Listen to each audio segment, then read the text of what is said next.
Tayo po ngayon ay narito muli sa ating kusina. Nandito po yung ating mga gagamiting ingredients sa inyo pong nakikita ngayon. Tabi atay, may carrot, siyempre mayroong pork. Yan po. Nandito yung ating mga tomato sauce, paminta, rino, patis. Yan po yung ating mga gagamitin. At may mga ilalahok din po tayo na pineapple at saka po itong ating green peas. So, ihanda po natin yung ating kawali.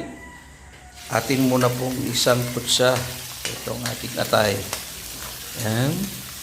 And then, atin po siyang tanggalin pansamantala. Mamaya natin ibabalik.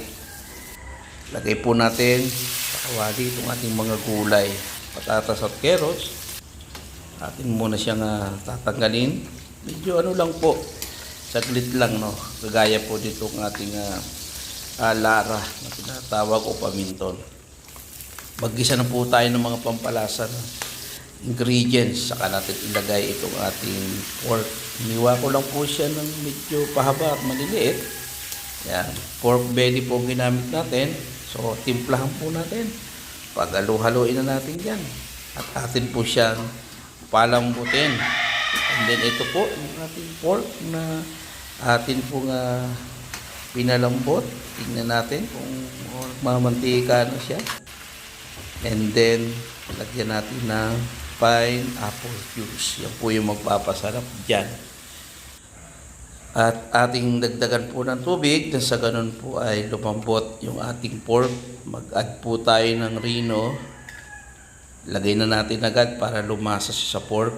At ganun din po yung ating tomato sauce. Para humalo na po siya.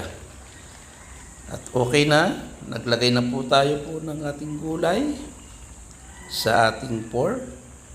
At atin po siyang hahaluin lang, kasama na rin yung atay na naprito. At ito po yung ating version ng igado sa kusina ni Pastor.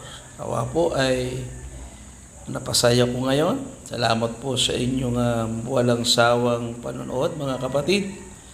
At purihin ang ating Panginoon. Nawa, sa bawat pagluluto natin, ito po ay maging masaya at nandoon yung pagpapasalamat sa ating Panginoon.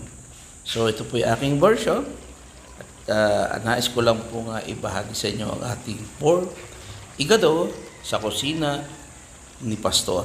Maraming salamat po sa inyong panonood hanggang sa muli. God bless everyone.